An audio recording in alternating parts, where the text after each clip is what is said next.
Most people dream about moving to a tropical island and doing what they love for a living. Today, I'm talking to Aaron Buchan, who actually did it. He's been in the fitness industry for over 20 years, and today he runs the entire fitness operation across all 3 Homa properties here in Phuket. In a place where most coaches struggle to keep clients, especially during low season, Aaron is fully booked year-round. But that's Aaron now.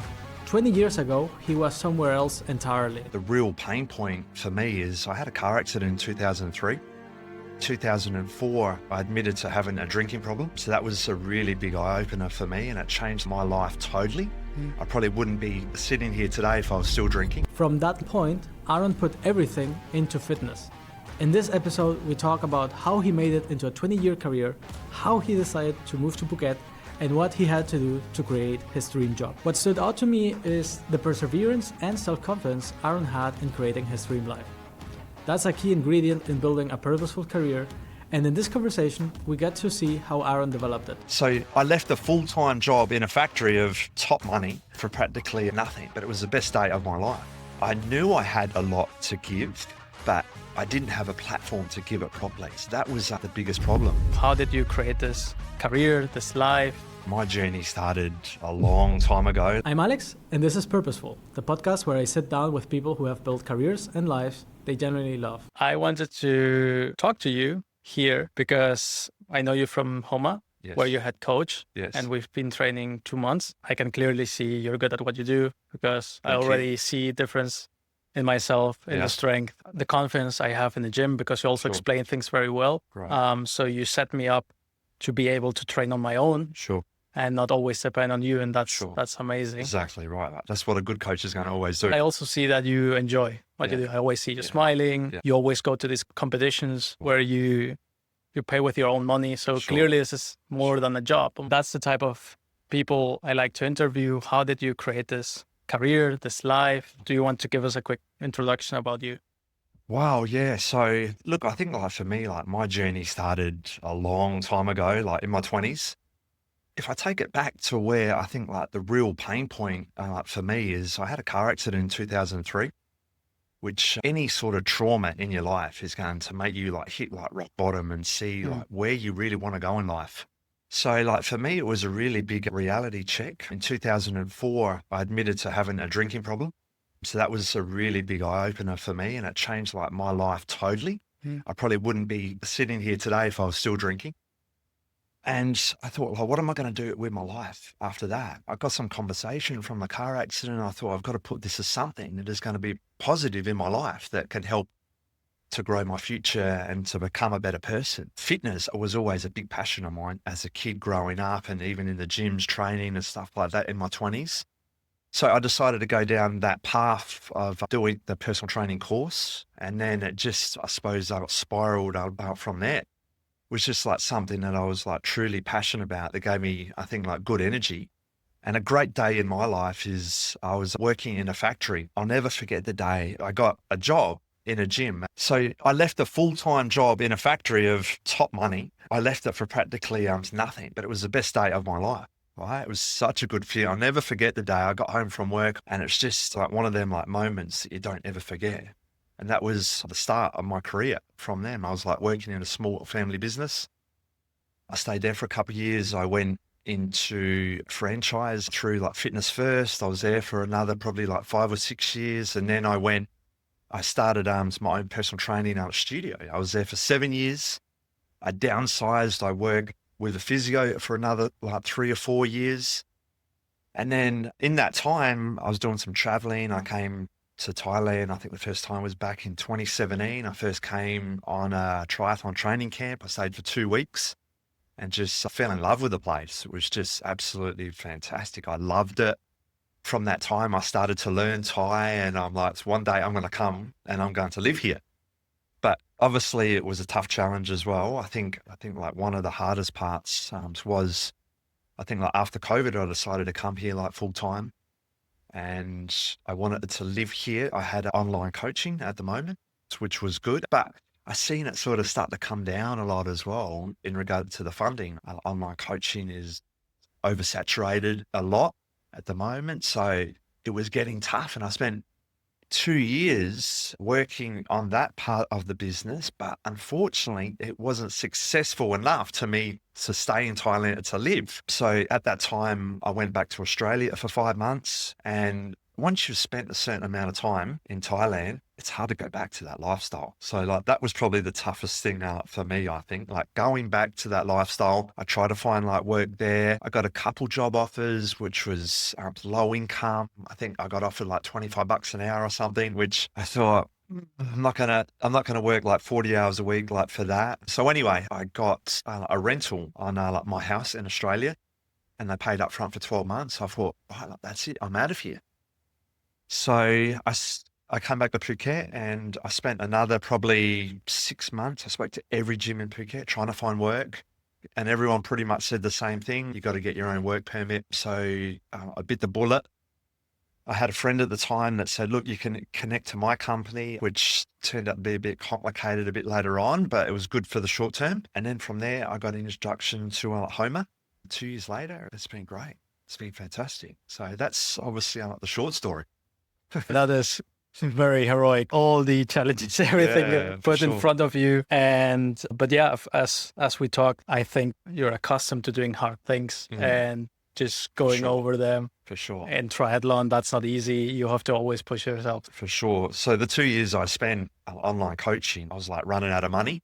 So it was quite tough at the time. I was just surviving, just enough to stay in Thailand, pay for your rent, pay for food. So it was like, what am I going to do next? So that was a tough turning point, definitely. Do you want to tell how it is for you right now? Because you're now in Homa, you get great clients and work with them. So how is it for you? So I suppose like what I tell people, like I've got the dream job. It's what I've always dreamed about, working in a hotel. You've got great people.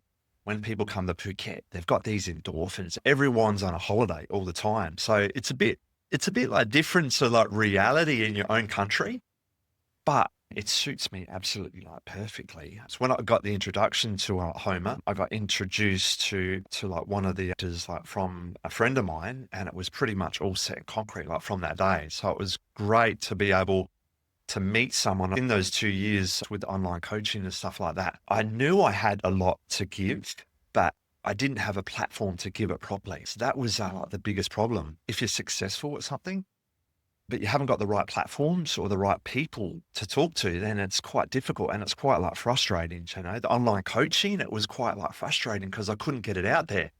I was talking to people online coaching, but it's not the same as if you're in the gym, talking to people, connecting with people like one-on-one. It's a lot more rewarding like for me. Now I'm working obviously in the hotel. It's a great facility. I've got everything I need there. I don't need to go anywhere else. I've got a good income. I've got good accommodation. I've got great clients. I've got great friends there. So like I said, it's a dream job. I still work extremely hard. For anyone that works in personal training, to do 8 to 10 hours of personal training straight is quite challenging. It's draining. So it takes a bit of toll as well. So it's important to have that good balance for sure. Yeah, I wanted to ask you about that because there's sort of like this notion out there. If you do your dream job, it doesn't feel like work. But how do you see that? I get obviously a lot out of that. It's meeting people every day. It's very motivating to meet different types of people as well. I'm working in a international hotel. You get all sorts of people from all around the world. So it's quite inspiring to learn from other cultures as well. So it's not just that I'm teaching, I'm learning as well at the same time. That is a very rewarding part of my job as well in regard to that.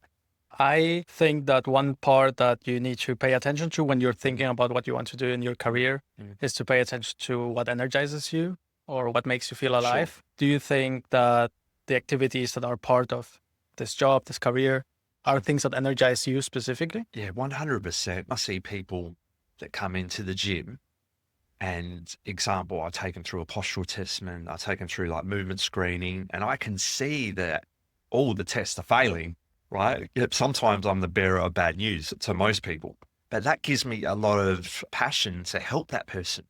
When you can teach someone to squat properly, to deadlift properly, to have good technique in their training, that's something that is rewarding for me to see those changes. It's about teaching them movement patterns and setting them up for the rest of their life.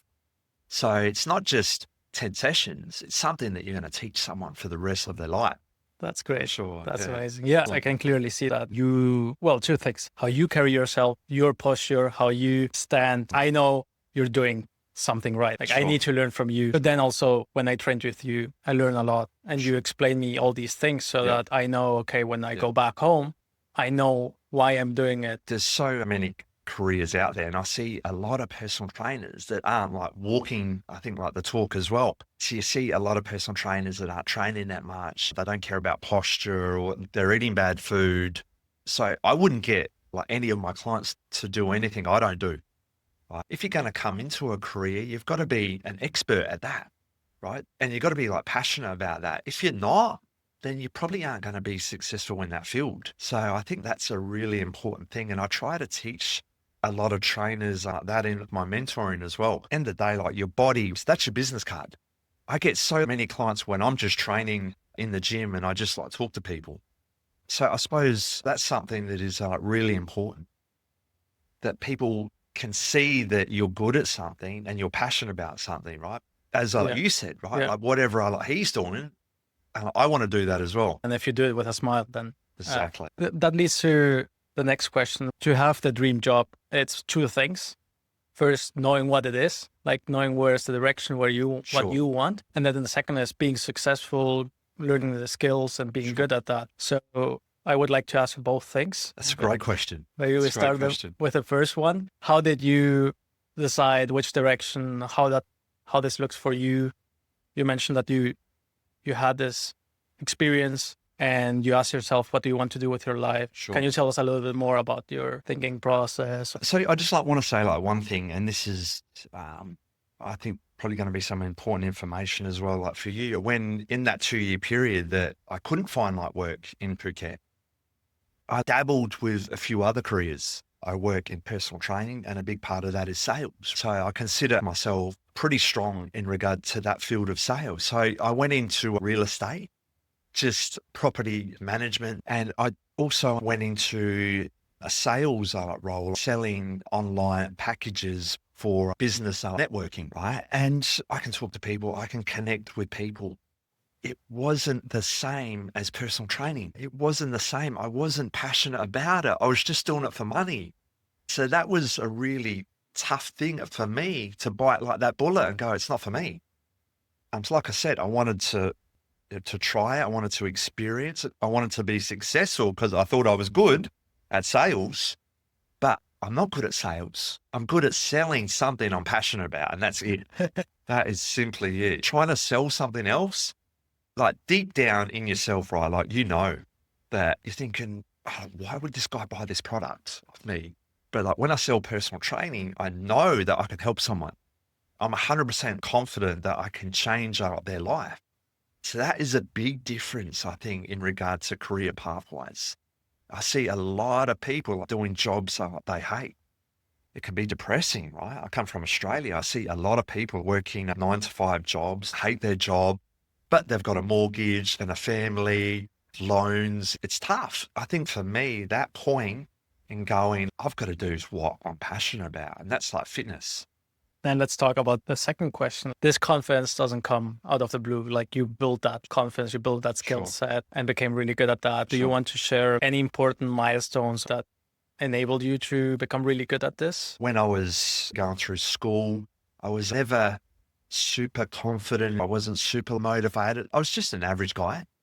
But I think once I got into that like role of personal training, all the walls come down, all the barriers come down. I wanted to be that leader. I wanted to be that person that can make change in people. That changes your personality a bit. Like the way I am in PT sessions is not the way I am if I'm at the sauna or something like that. I suppose you sort of put on a different cap when you go into that role as well. That is an important part of the career. If you're passionate about something and you just want to be a leader in your field, put that cap on and you've got to be super motivated, super confident, and all that stuff to help drive that person.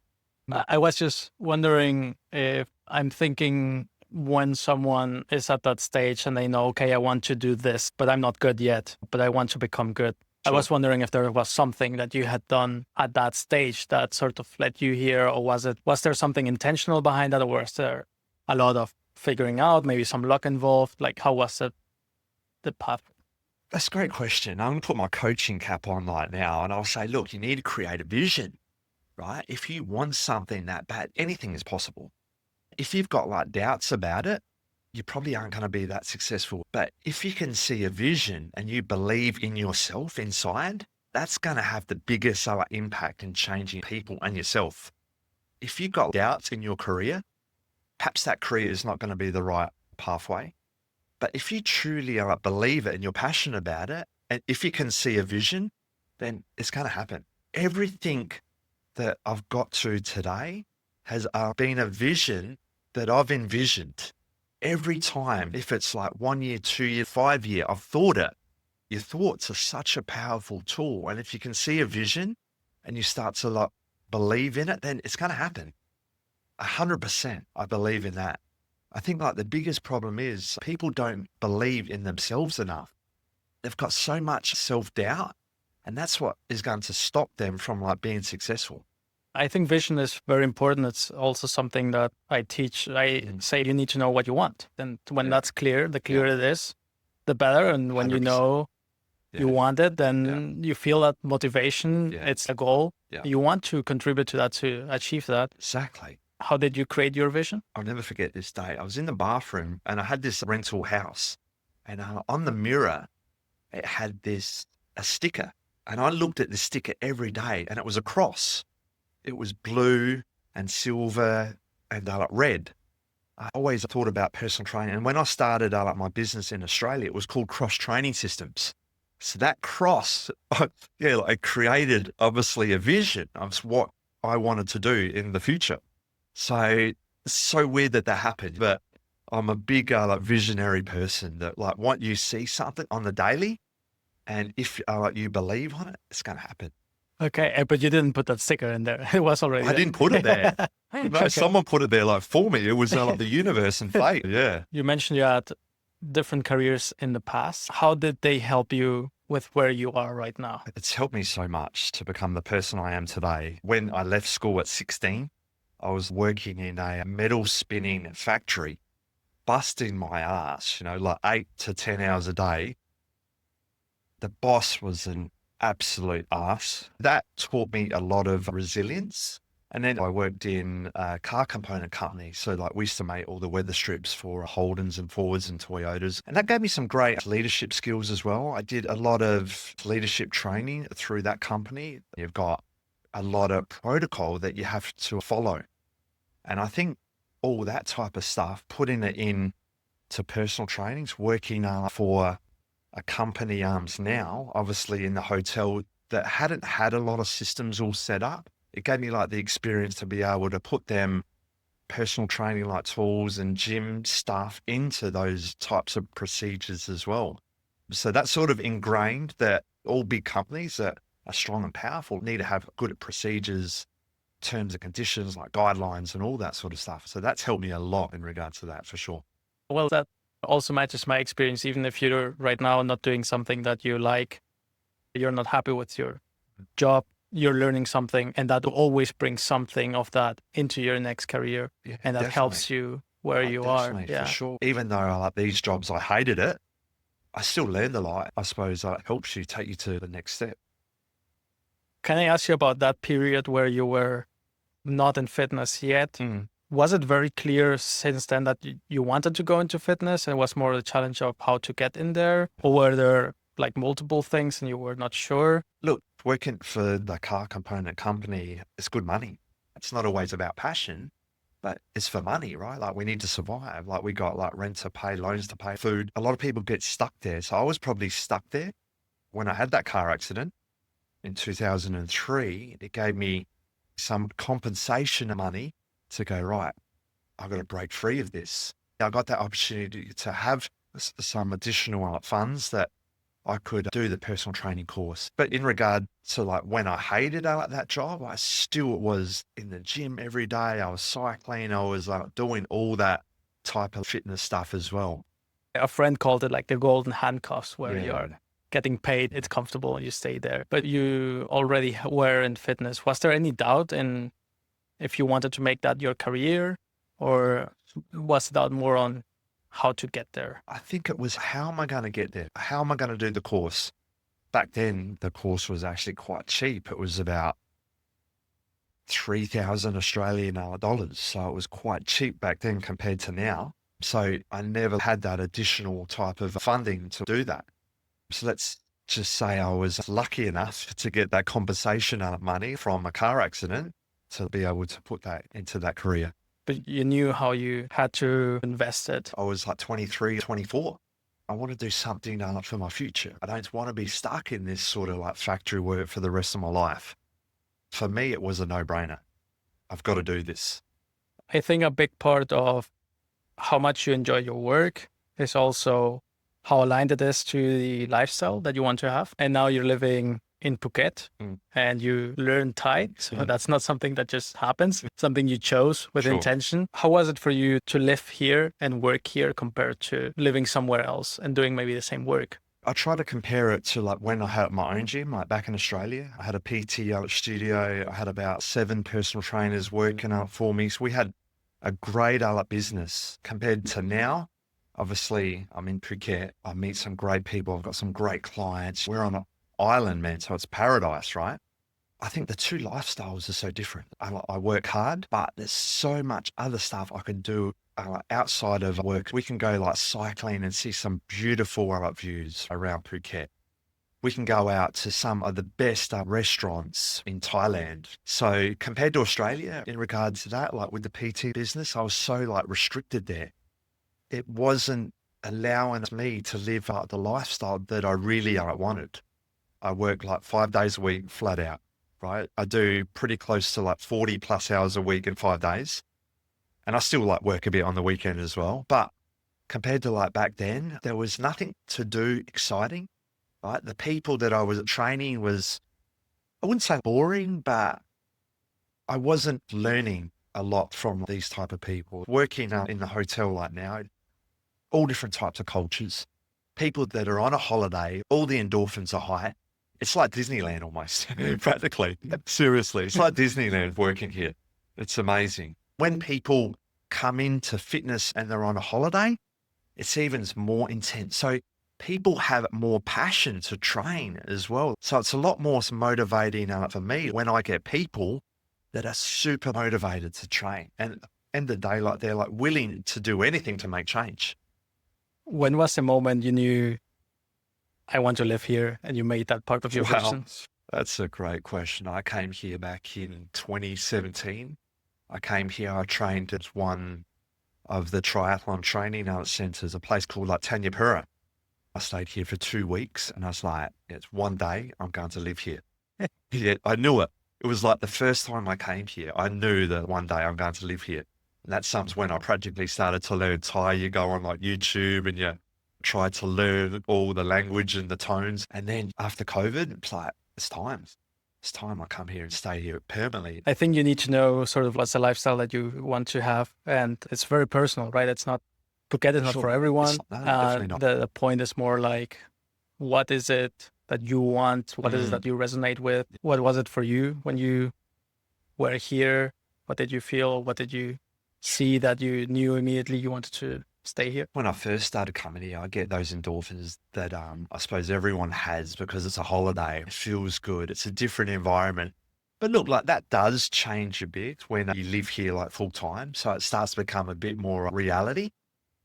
But it's hard to explain it, to be honest. It's super hard to explain unless you actually experience it. Did you know before coming to Phuket that you wanted to live in a place like this? Not really. I didn't know. In Australia, I grew up in Adelaide. So it's a smaller population part of Australia, which it just seemed like the norm. You sort of think this is life. It's going to be like this forever until you go experience something else, another country, another culture, and then you really start to enjoy it. So I'm sure there's a lot of people out there listening to this that feel stuck. I felt stuck, like in the country, in the job, It's mortgage, everything, expenses. That's pretty much the norm these days in like Western society. But until you actually get outside your comfort zones, right? That's the key, to get outside the comfort zones. That's when I told some of my friends I'm packing up, I'm moving to Thailand. They're in shock. Can't believe it. And now I've sold my house in Australia and I'm here for good. For me, travel has also been so enriching because you get so much perspective about the world. It's very difficult to predict what you will enjoy if you're not in different environments doing different things. You don't have a contrast. Right? Yeah. So for anyone that wants to make fitness part of their career, what advice would you give? What are sort of like the core things you would encourage this person to learn or to do in order to make it? People that enjoy fitness as a hobby and are thinking about coming into personal training as a full-time career, you really got to ask yourself, is this something that you're super passionate about, that you can believe in yourself to make an income from? It's not just about the training. It's more, are you a people person? Can you connect with people? Are you good at convincing people? Are you good at selling your products? It's not just about what you do in the gym. Anyone can teach a squat, a deadlift, a lunge, a pull down, a chest press, but a lot of people can't connect with people. A lot of people can't convince people. A lot of people don't have that authority to convince people or that persuasion to sell their product. If you're not good at those things, then you're not going to be successful in personal training. I spent a lot of time as well, like mentoring personal trainers. And I've seen grown up men crying to me that they can't be successful because they haven't got all them other aspects as well. If you love training in the gym, that's not a qualification for that you're going to be a good personal trainer. Ask yourself like that type of question, right? Can you connect with people? Can you relate with people? Can you convince people and sell your product? They're the key components to being successful in personal training. Look, obviously, I'm likable for probably about like 75% of my clients. There's people that don't like me, and that's okay. That's all part of it. But being unlikable and able to like relate and connect with people is probably the key. It's called personal training for a good reason. So you got to get personal like with people.